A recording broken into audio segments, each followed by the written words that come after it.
Welcome to SMFM's webinar on the COVID-19 vaccine and pregnancy. We're thrilled that we could be joined today by so many experts in our field who kindly made the time on very short notice to give us the guidance that we are urgently seeking. We have three outstanding vaccine experts with us today who are going to make brief presentations and then take your questions. I'd like to remind everyone to please put your questions in the Q&A on your Zoom screen and not in the chat, if at all possible, to remember to do that, because that's where we'll be looking for your questions. So today we are joined by Brenna Hughes, Geeta Swamy, and Heather Lipkind. And first, Dr. Hughes is going to give us an overview of the FDA EUA, ACIP, and CDC guidance and provider guidance about the vaccine. Then Dr. Swamy is going to give us an overview of the vaccine technologies and questions specifically probably about mRNA and potential side effects. And then Dr. Lipkind is going to give us an overview of vaccine safety and tracking, as well as some models for shared decision-making with patients. So just a brief intro of each of our panelists. Dr. Hughes is Chief of the Division of Maternal-Fetal Medicine and Vice Chair for Quality and Obstetrics at Duke OB-GYN. Dr. Hughes is dual fellowship trained in both MFM and reproductive infectious diseases, and she served as the PI and site PI for numerous clinical trials, including those investigating viral illnesses in pregnancy, such as CMV. She's a member of the SMFM COVID task force, and she's worked on all of SMFM's guidance. Dr. Geeta Swamy is Associate Professor of Duke OB-GYN, Division of Maternal-Fetal Medicine, and she also serves as Associate Vice President for Research and the Vice Dean for Scientific Integrity for Duke University and the School of Medicine. Dr. Swamy currently serves as co-PI for the NIH-NIAID Vaccine Treatment and Evaluation, or VTEU, and also for the CDC-funded Clinical Immunization Safety Assessment, and has published over 150 peer-reviewed manuscripts, many about vaccine and pregnancy. She has particular expertise in clinical trial design and oversight in special populations such as pregnant women and children, and she also serves as a member of the Department of Health and Human Services National Vaccine Advisory Committee and the FDA's Vaccines and Related Biological Products Advisory Committee. Dr. Lipkind is an associate professor in obstetrics, gynecology, and reproductive sciences at Yale University School of Medicine and the associate fellowship director there. Her research focuses on perinatal epidemiology and birth outcomes.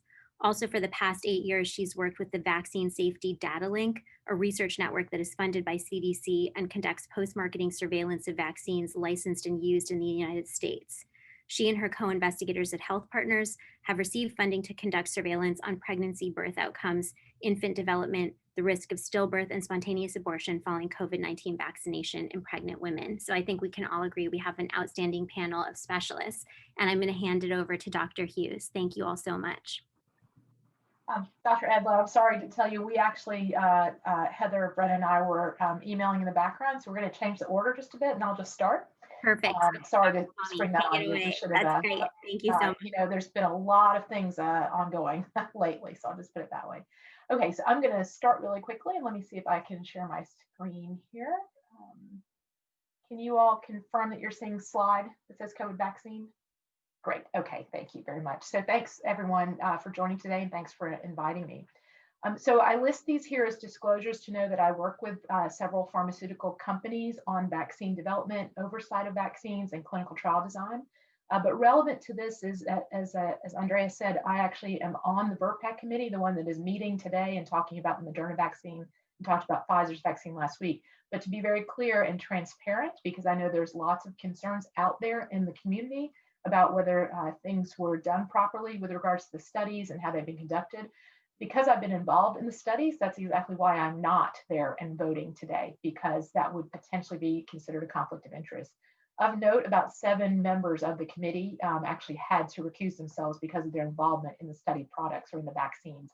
But I'll say that maybe that's a good thing for also contributing why we've gotten there a little bit faster. So I want to briefly mention how mRNA vaccines work. So to be very clear, and to also give credit for both myself and Dr. Hughes have used some slides from Drs. Denise Jameson and Sonia Rasmussen, who you've probably seen, who are very active in publishing in this field and previously worked with CDC. So mRNA vaccines, right, are essentially a way to carry genetic information to manufacture the spike protein. The spike protein is a recognized protein on the coronavirus itself, and what we have detected antibodies to when people are looking at any of the seroprevalence data. So the vaccine itself is injected into the muscle, and the cells manufacture then spike protein. That happens in some of those muscle cells. It happens in immune cells that are located close by. mRNA itself is degraded very rapidly within days and removed from the lymphatic system, or removed from the body by the lymphatic system, and really never enters the nucleus of a cell. So it cannot be integrated into any cellular DNA. I want to be very clear that people understand that. There is no pathway for an mRNA construct to actually alter the genes of the host, meaning the person who receives the vaccine, or potentially even a fetus. And we'll talk about those kind of things later as to whether there's any concern that it would actually get to the fetus. But even if it did, it really cannot have any impact on the DNA itself. So I want to just jump in really quickly to make sure people understand why we're so excited about these products. And I'm going to focus simply on the Pfizer vaccine because this data is taken from peer-reviewed publication. It's in all of the FDA documents. But as those of us in the research world and in the academic space, we like to see things that are peer-reviewed as well. So this slide is taken from the New England Journal publication from last week from Pfizer's vaccine product that shows you on the first line what the efficacy of the vaccine looks like at least 7 days after the second dose, the first line being individuals who had no evidence of COVID infection at baseline, meaning they took blood samples, not nasopharyngeal swabs, but blood samples to look to see if they had antibodies present, to see if they had ever had COVID or not. And the second line includes all participants, whether they had presence of COVID antibodies or not. And you can see that the efficacy is around 95% in the no evidence of COVID infection prior, and 94.6% in those who actually had, when you combine those back together.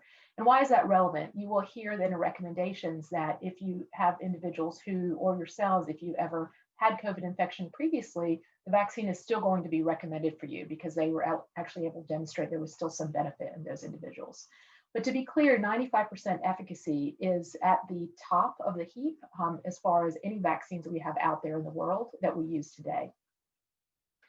So I'm not going to go through all these numbers other than to show them and say that this helps to demonstrate that the vaccine was effective across all sorts of subpopulations. They looked at the data broken by age groups, young to the oldest that they had in the study.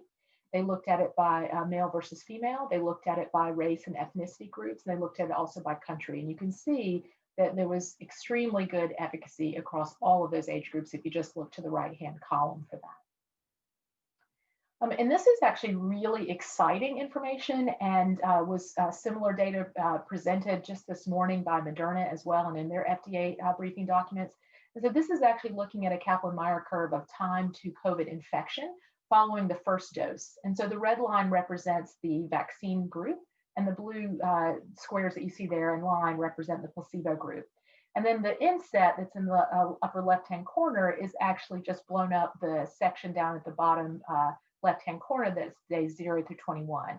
And so you can see that somewhere around about 12 days and after that, following the first dose, you start to see a divergence of the two groups, meaning that even one dose has really meaningful efficacy to prevent infection. That doesn't mean we want to encourage people to only get one dose, but it does mean that we start to see protection start very early. I want to talk a little bit about side effects. So this is, again, figures taken from the New England Journal paper, and the data from Moderna look nearly identical. So you can see here that looking at local side effects, meaning pain at injection site, redness, and swelling, the mild and moderate are the most common. You can see that most participants experienced some sort of mild or moderate pain at the injection site, which is really that sort of soreness feeling. You can see that orange represents severe side effects, and then the red is grade 4, which were severe and required some sort of medical evaluation or intervention.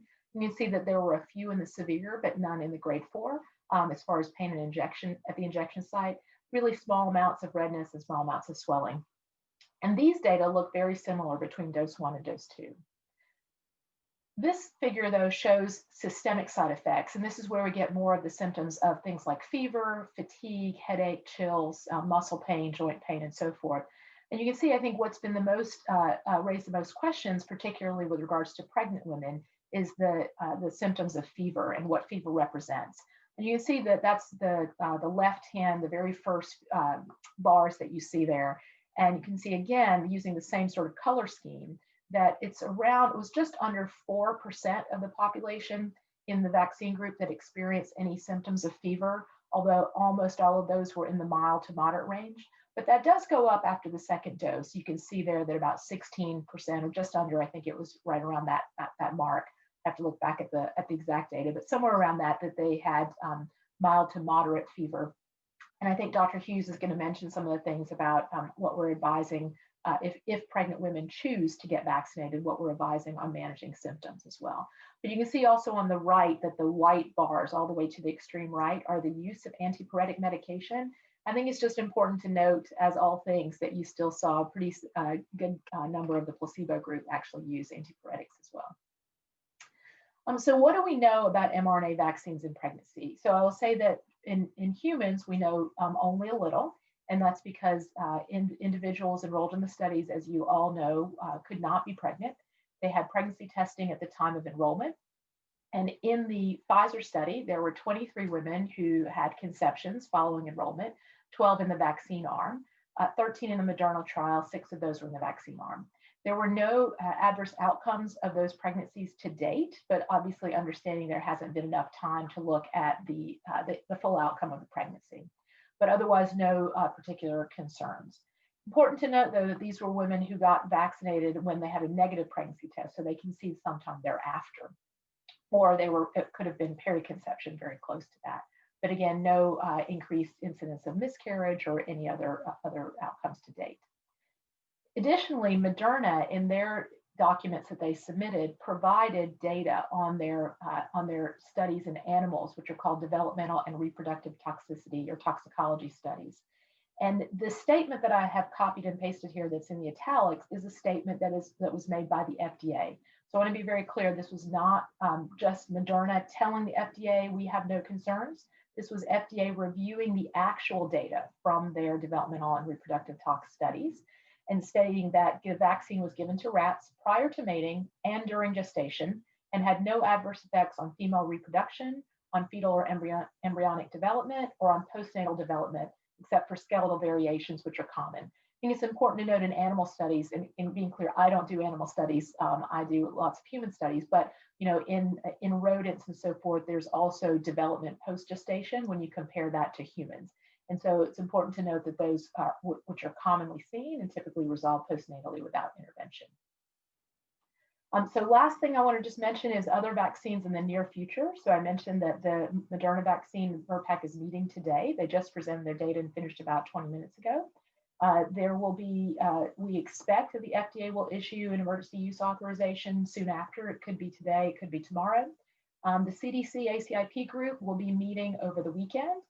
And we anticipate, if all of this goes accordingly in the same way that it did last week following Pfizer's review, that distribution of the Moderna vaccine will occur soon after that. Janssen, which is a subsidiary of J&J, has an adenoviral vector vaccine that would be really a game changer because it's a single dose as well. They're ending their enrollment of participants today. And so we will, I think, be able to see preliminary data of that in early January and probably final data by end of January, early February. Then the AstraZeneca study, which is a chimp vector vaccine, but is 2 doses, is also going to be completing enrollment probably within about a month or so. And I think I'll stop there. Dr. Hughes, are you around? I am. In my usual challenge of figuring out how to share my screen. I'm hoping that you can see my slides, and please let me know if you can't. But as Dr. Swamy mentioned, I too am thankful to Drs. Jameson and Rasmussen for the use of some of their slides. And see if I can get this to advance. My disclosures are mostly related to my participation in multiple of the guidelines panels, Up-to-Date Contributor, and the NIH COVID treatment guidelines panel. I did not participate in any of the COVID vaccine trials. And my section of this talk is going to focus on the very detailed ways that guidelines come to be, and essentially walk you through how a decision was made around whether or not to recommend vaccine to pregnant and lactating women, and sort of take you through the journey that several of us have been on over the past couple of weeks as we've been working with these panels to think about the data and lack thereof, as well as how to put this into guidelines. And so just to orient folks, there's lots of alphabet soup, and there are steps to getting from the trials of the vaccines to actually reaching pregnant people are here. Thanks to Denise for this slide. And essentially, the DSMB, many of you are familiar with DSMB, is the Data Safety Monitoring Board that monitors the conduct of the trials, and they then ensure that vaccine trials are done in a safe way, and they stop trials if there are safety concerns as they're conducted. The EUA is actually what is submitted to the FDA. The authority by the FDA allows medical products to be used in a public health emergency, and the FDA set higher standards for COVID vaccines, given that they would be used on large populations of healthy people.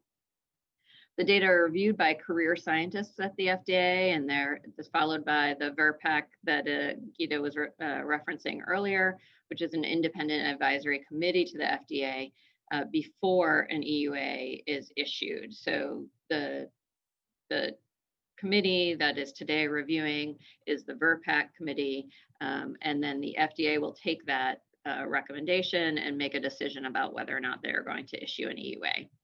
The ACIP, once an EUA has been issued, is an independent advisory committee to the CDC as opposed to the FDA. They then review the EUA that's been released by the FDA, and then they are the group that actually provides specific recommendations to the populations to be vaccinated.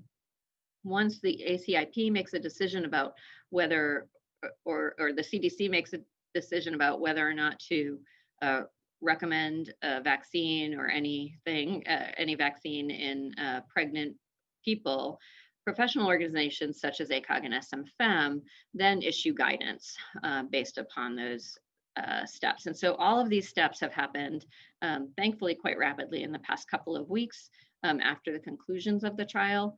And each of these independent bodies had committees evaluating the safety data on their own before making a decision about whether to proceed. And so just the verbiage from each of these, I thought we would go over so that you can understand where SMFM's guidance got to and where from each of these from these elements. So the EUA for the Pfizer vaccine specifically said that it is authorized for EUA for active immunization to prevent COVID caused by SARS-CoV in individuals 16 years of age and older. In terms of contraindications, contrary to what is potentially Facebook popular belief, there are very, very few. The only contraindication that is listed in the EUA is actually a known history of severe allergic reaction to any component of the vaccine. There are really no other contraindications listed in the EUA. There are some warnings and some considerations, but no contraindications. They then specify related to pregnancy that all pregnancies have a risk of loss and other adverse outcomes. They actually specifically state what the background risk of birth defects and miscarriage is, and that the EUA, that the available data from Pfizer are insufficient to inform vaccine-associated risks in pregnancy. And that's it. That's essentially all they say about pregnancy. Related to lactation, they specify that data are not available to assess the effects on the breastfed infant or on milk production. So then what happened is the CDC and the ACIP took those recommendations and those requirements essentially, and made recommendations. And they said that if pregnant people are part of a group that's recommended to receive a COVID vaccine, for example, healthcare personnel, they may choose to be vaccinated. And that a conversation between the patient and their clinical team may assist with decisions for the use of vaccines under EUA. And that while a healthcare conversation may be helpful, it is not required. And this was really important to help decrease barriers to access to the vaccine, especially to ensure equity in people who may not have rapid access to a healthcare provider for discussions. So they actually explicitly state that a conversation is not required, which I think we were quite pleased that that language was included. There is no recommendation for routine testing. So there was some talk early on about whether a pregnancy test would be required before administering the vaccine. That is not the case. And those who are trying to become pregnant do not need to avoid pregnancy after vaccination, again, which has been a common question. And so it was helpful to get that from them. They go on to say about lactation, really very similar stance in the ACIP related to lactation, that there are no data, they're not thought to be a risk, and lactating individuals may choose to be vaccinated. SMFM and frankly ACOG have very similar guidance, which take some of this a bit further in terms of the lactating individuals. But related to pregnancy, they specifically state that vaccination is available during pregnancy and that counseling should balance the available data on vaccine safety for the mother, as well as the lack of data related to fetal risk, given that there are not pregnancy studies, as well as the risk of that person, that pregnant individual, for acquisition, as well as their individual risk for severe disease. Level of community transmission, which right now is high essentially everywhere, but may not stay that way, and personal risk for contracting COVID should be considered in counseling. Again, no pregnancy test should be required, and there are no trimester-specific vaccine considerations at this time, particularly given the lack of data. Again, this is a little bit more about that spacing. And then, sorry, I made it bigger so that people could see it more easily and then duplicated it. And then related to lactation, this is where the recommendation is slightly more supportive than the ACIP recommendation was, which is SMFM is recommending the vaccine for lactating persons. And again, the risk of counseling should consider the lack of data as well as a person's individual risk. Theoretical risk of safety of vaccination for lactating people really do not outweigh the potential benefits of the vaccine, is the thought at this point. So some additional information, given that there are a number of things that have come up. Again, there are in the SMFM guidance, there is no restriction to trimester. People planning pregnancy can receive and should complete the course if they become pregnancy during the course. If they've gotten their first shot, they become pregnant, they should complete the course. You have likely all heard some of the conspiracy theories that are floating on social media about an impact on fertility, which has been debunked and shown to have no scientific basis. There have also been some concerns expressed related to homology to PEG, that there could be some allergic reactions in patients who take Depo-Provera, and that has also thought to be debunked.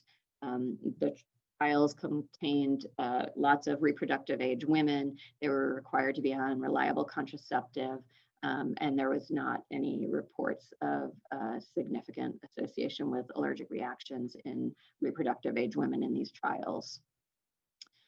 Finally, related to fever, they're both in the SMFM as well as the ACIP recommendations that there can be fever, and this has been a significant concern related to pregnancy. So fever is relatively common following this vaccination. That is a normal side effect response. It occurs about 3.7% of the time after the first dose and 15% of the time after the second dose in the age group of patients who would likely be pregnant. And fever in the first trimester is thought to have some risk, although this data is a bit unclear.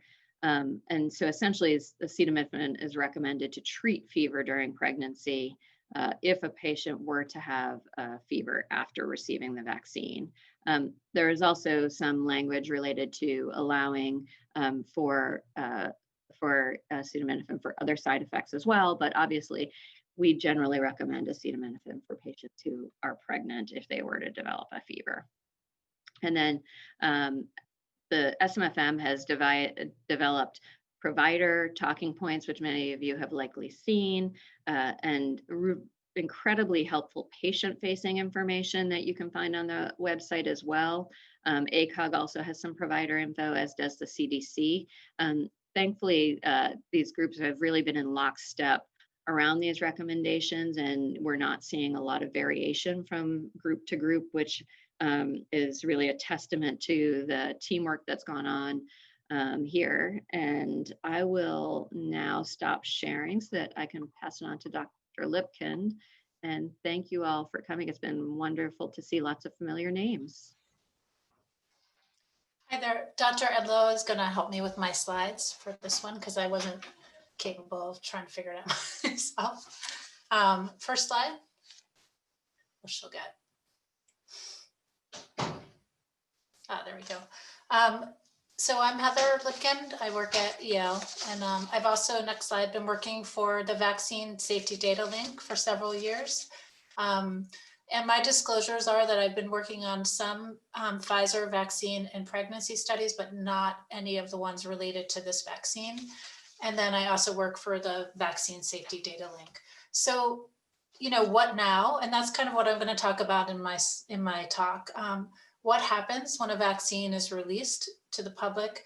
How is it monitored now that the cat is sort of out of the bag, especially with pregnancy?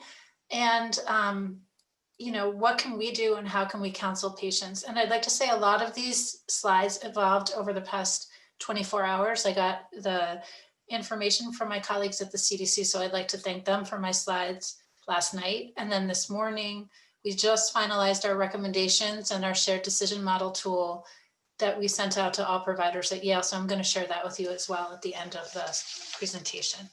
So this just shows that there are a lot of systems already in place that monitor vaccine safety. And, you know, in the past number of years that I've been working for Vaccine Safety Data Link, we've worked with the Department of Defense. I've seen VAERS. So I'm going to talk about some individual components in these surveillance models, but there's active surveillance, passive surveillance, and then large linked database monitoring.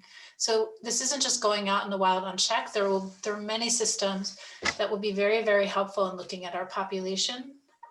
Next slide. Keep going. Oh, I think you have the old slides, Andrea. Hold on, then let me. Yeah, I sent you some on Gmail this morning. Okay. Yeah. Let me stop sharing. Maybe just keep talking for a minute while I close the. Oh, sure. So I think the reason why this is important is because the pre-licensure trials were not optimal for data in pregnant women, for detecting really rare events, and for monitoring vaccine safety in a real world environment. And so these systems will help. I think they're in your Gmail from this morning. Mm-hmm. Yes, it's sort of a Zoom share screen issue then. Oh, that's okay. I have both of them, but they're both. That's okay. So I think first I'm going to talk about VAERS, which you'll see in a sec, which is the Vaccine Adverse Event Reporting System. There we go. And I want to just put this out there that we should utilize all these tools in the CDC. So they're very, very important for us to talk to our patients about as we go through the process of distributing the vaccine and as healthcare providers ourselves being vaccinated. Let's see. Yeah, so just go to, I think we're on slide 4. Perfect. So VAERS is a combined effort of the CDC and the FDA. And as you can see, a patient is vaccinated, and then after a certain onset, an event occurs. And this event, you can go to the next slide. Maybe, yep. Could be serious adverse events such as death, a life-threatening illness, inpatient hospitalization, prolongation of a hospital stay, permanent damage or disability, something like a congenital anomaly. And then there's pre-specified adverse events under the EUA, such as Guillain-Barré, seizures, and transverse myelitis. So it's important if you have patients call you or you yourself experience any of these events to report it to VAERS. And go to the next slide. There's a hotline, it's online, and basically there will be a clinician within the CDC that helps review these events, and then we'll contact the patient who experienced it and can help them. So this is both recorded in a registry and also, that's okay, and also it actually leads to an action, which is someone helping you with an adverse vaccine event. Next slide. So this is an entirely new system, and I know that Dr. Swamy told us yesterday she registered for vSafe, but this was created from the CDC to help actively monitor people who have the vaccine. So there should be a handout that we give to every patient who's vaccinated, and then this uses text messaging to initiate web-based serving monitoring, and it will pop up. Next slide. Basically, you will get text messages, the vaccine recipient, and there's check-ins week, 6 weeks, 3, 6, and 12 months. Any adverse events that are reported go to a call center, ultimately will be dealt with by a customer service representative, and then go to the OBGYNs in the CDC to help for us, for the pregnant population, to help deal with this. And also the data will be collected. So in order to really, really gain a great amount of information about our population, because this is for everybody, this specifically, next slide, will ask questions about pregnancy. So when I heard about this, I emailed my colleagues at the CDC who are running vSafe for pregnancy. And the questions are asked: were you pregnant at the time of the COVID-19 vaccine? And then during the different time points, if someone becomes pregnant, they're also collecting that data. There's a QR code on the handout that people can use to sign up. It's pretty easy. And then you put in the actual vaccine you got, and then they send you these little text messages you can see in the lower corner, like, "Hi, Olivia, it's time for your first health check-in." Okay, next slide. So what you can do as providers, it's really important to help patient participation in vSafe, and then report any adverse events to VAERS. And there's also, a link on the CDC page specifically for pregnancy, and a toolbox that has a lot of this information. Okay, next slide. So they're also passive monitoring with these large data links. The Department of Defense also collects information. I particularly work for Vaccine Safety Data Link, which is a consortium of multiple hospitals, and we cover about 3% of the US population. So we were awarded specifically 2 pregnancy studies. Next slide. We're going to be doing within this population a rapid cycle analysis of all the people. This includes Kaiser's and all the hospitals you saw on the other form, of every pregnancy that has an adverse event on an ongoing basis, including individually reviewing every stillbirth and SAB. So this, if everyone does get the vaccine, should be around 10,000 pregnancies. And then we're going to be doing ongoing research where we follow up with the infant outcomes, including birth defects within this population. So next slide. Before we get to shared decision-making, I would just like to state that I know there are some other studies ongoing. Dr. Swamy will be working on one with Duke, Cincinnati, and Boston. The University of Washington is doing a registry. Pfizer may be doing a randomized trial in pregnant women, but I'm not exactly sure what's going to happen with that now, because this was discussed before the approval came through. So you heard all this information all day, all morning from us. And I think the question next is, how do you talk to patients about it? My colleague, Chris Petker, said this morning, the counseling, not the consent, but the counseling itself is kind of analogous to TOLAC counseling. I'm sure many of you have gotten text messages, and I certainly have over the past few days. I'm pregnant, should I get the vaccine? I'm thinking of getting pregnant, should I get the vaccine? And we just gave you a ton of information that I know you've all been reading. So this is the form we created, Dr. Kat Campbell, Chris Petker, Uma Reddy, and myself, that we gave out to all healthcare providers to talk with their patients. And it is going to be a discussion, kind of like TOLAC. It's not a 5-minute or 2-second conversation, yes or no. You know, it depends on the individual risk. So this, and the SMFM, I'll say the patient information from them is also great in terms of this. But we will have discussions about their personal history of COVID infection, rate of COVID infections in the community, personal risk of contracting COVID-19. You know, I talked to an outpatient doctor basically 3 days ago. And then yesterday I spoke to someone who works in the ICU. So their risk may be different. And then, you know, other issues. Do you have underlying health considerations? So all of this goes into the conversation, and it's really individual for each person and their decision whether or not to get the vaccine. Next slide. This is a Bay State model that they developed. And this is like the power of Twitter, because we found this yesterday when we were doing our shared decision model. But they also go through all of these things with everyone in terms of helping individuals make their decision as to whether or not to get the vaccine. And, you know, as this evolves, we'll have a lot more information. So all of these will have to be updated. Next slide just shows the last part of the Bay State UMass. And there's an email address there in terms of contacting or getting this. Dr. Elizabeth Schoenfeld created this. So these are just 2 examples. And I also want to refer you to the SMFM information. That's it.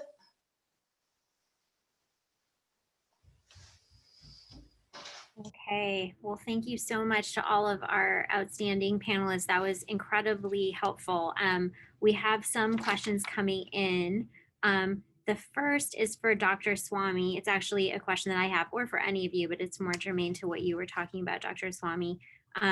So are there any data on mRNA trafficking from mother to fetus during pregnancy, or what, even though we know it's rapidly degraded, do we have any information to guide us on the likelihood that the mRNAs could cross to the fetus, and what might they do if they do cross and get there, or to the placenta?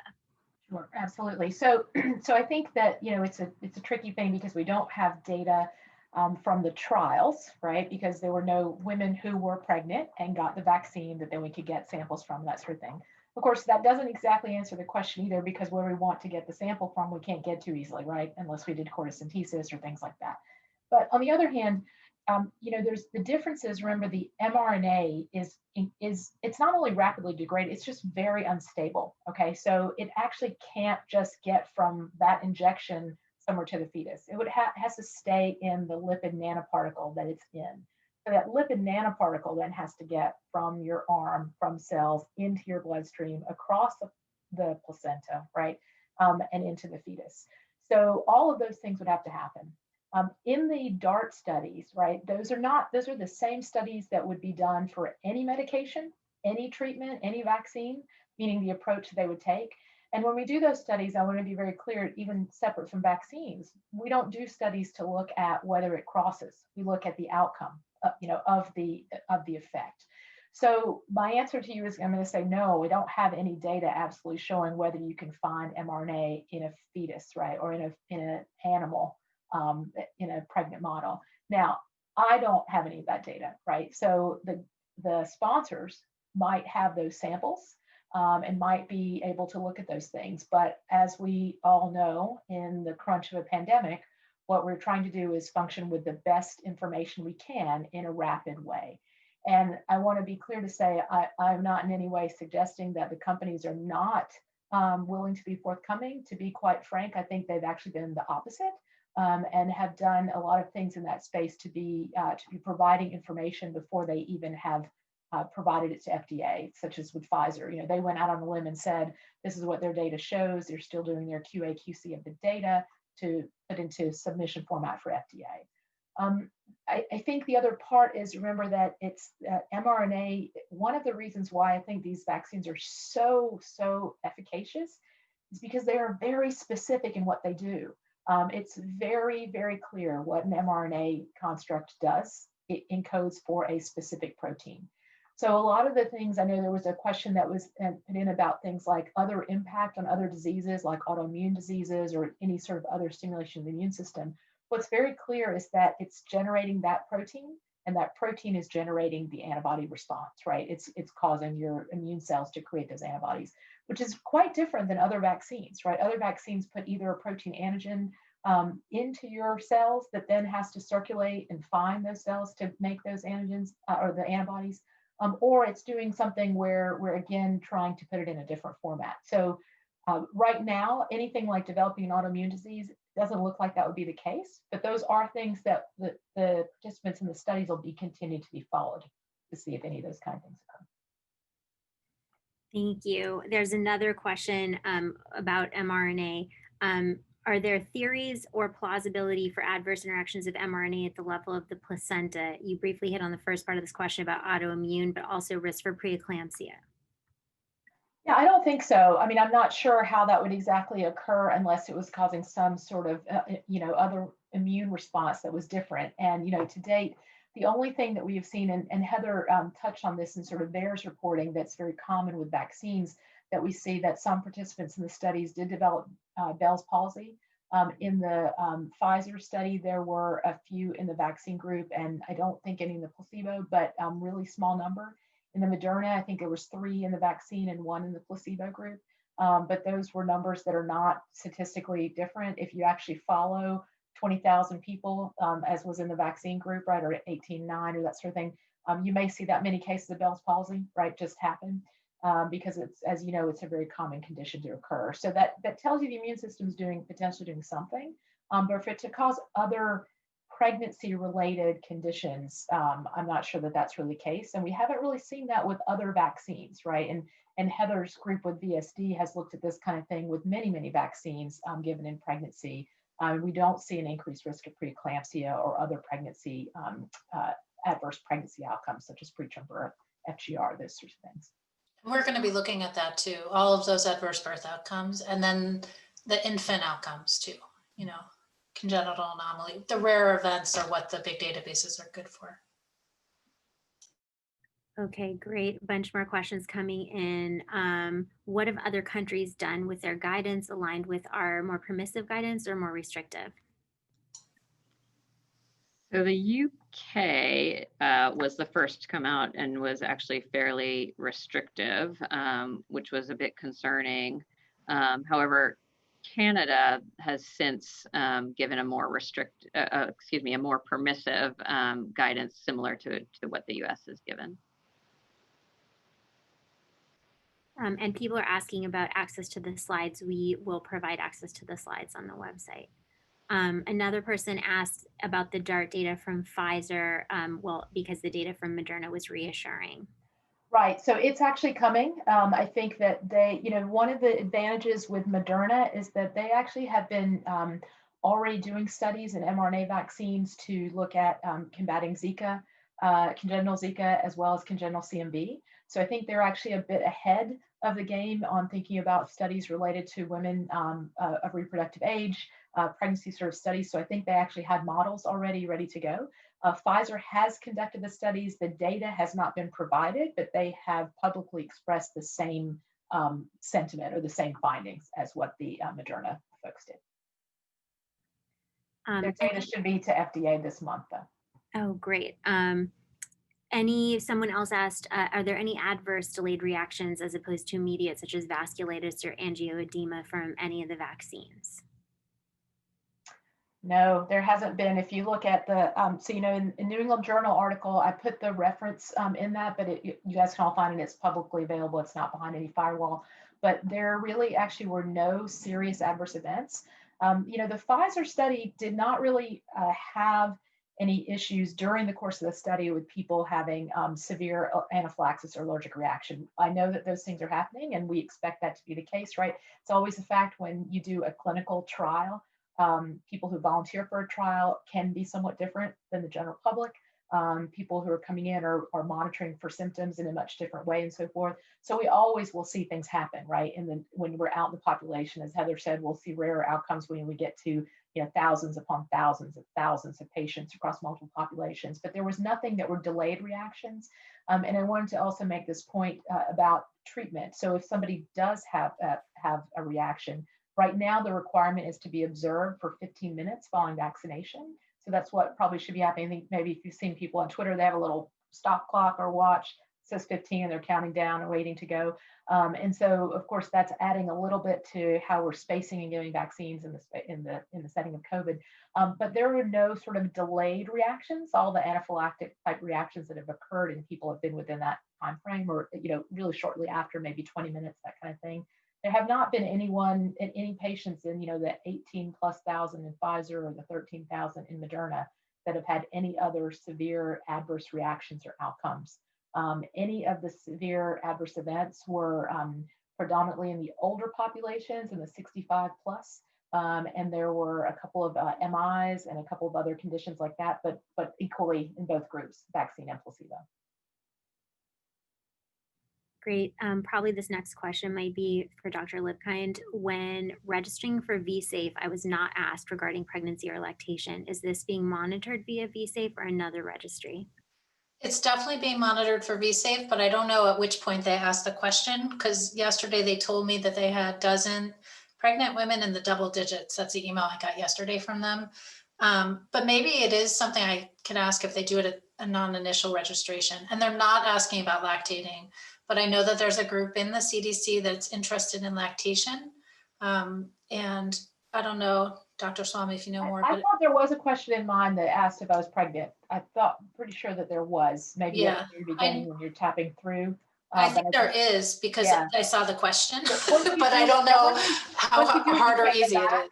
Yeah, once you do it, you can't go back to the beginning, at least in mine that I haven't been able to. It just does that day. I'm getting mine in 30 minutes, so I can give you an update. Yeah, let me know, like take a screenshot. But they did say that they've had double digits register already that have been pregnant. So I'm assuming that people had said, and so they're working actively on the pathway now to figure out how to then follow them. And then they want to ask at each time point, because someone could get pregnant after getting the vaccine, obviously. But that is the registry. Each day, right, for 7 days, and then it'll ping you again when you get your second dose. And then I think there's like a 6-month follow-up or something. I can't remember. And a 12-month. There's a whole bunch. It's on the slides, but there's a whole bunch of follow-up. But they're definitely asking about pregnancy, but maybe we want to make it bold or something. I don't know. I don't know how much influence we have. But they care. We have friends. Yeah, for sure. Thanks for bringing that to people's attention. And then someone else asked, because of the risk for fever, would you recommend telling your patients to take scheduled prophylactic Tylenol for up to 24 hours before their doses if they're pregnant? So this is a great question, and one that was discussed extensively, both with the CDC and some of the other guideline panels. And at this point, the risk of fever is a minority, a significant minority. So the feeling is that it's probably not necessary to take it prophylactically, and but people should be advised to evaluate and monitor for fever, and that it acts relatively quickly, the acetaminophen, and so the duration of fever is unlikely to be problematic if people just take the acetaminophen when they develop the fever. Thank you. Someone asked, do any medications, biologics, or immunosuppressants impact mRNA vaccine immunity? Is there anything our patients might be taking that we should advise them might make it less efficacious? Yeah. So that's a really good question. To be clear, I haven't seen all the data on the what we call the con meds or concomitant medications that people are taking in the study. Except to say that people could have diabetes, they could have high blood pressure, they could have other conditions that weren't, except for immunosuppressive type agents. Having said that, there are recommendations, and one of our leading vaccine sort of emergency preparedness folks here at Duke specifically works in transplant ID. And they've been looking at, what's the sort of right timing, that sort of thing. So likely they're going to talk about if someone has just had a transplant, that they probably shouldn't get vaccinated, but even if they're like 2 months out, they're saying they're going to give the vaccine, understanding, right, that there may be some diminished response. But even if they got 50% efficacy, they're still better off, right, than having zero chance of prevention of COVID. There aren't any other medications though, and I don't know, Brenna, if you saw anything on the contraindications. There aren't any medications right now that are suggested as you cannot get it. But I do think people who are on immunosuppressed agents, and probably even some things like with some of the TNF-alpha inhibitors, those sorts of things, that should just be aware that we need to keep recommending to all our patients to continue to practice masking and spacing and all of the things to prevent illness. Yeah, it's listed as a consideration, essentially, not a contraindication. The reason being that there's concern that it may not be as efficacious in that group, but not because of concerns related to safety. Right. No interaction or anything like that. So. Someone asked, is there any theoretical possibility of vaccine particles crossing to mother's milk, or any possibility of cytokine storm in infants following mother's IG exposure? Yeah, so we don't see that in any other vaccines.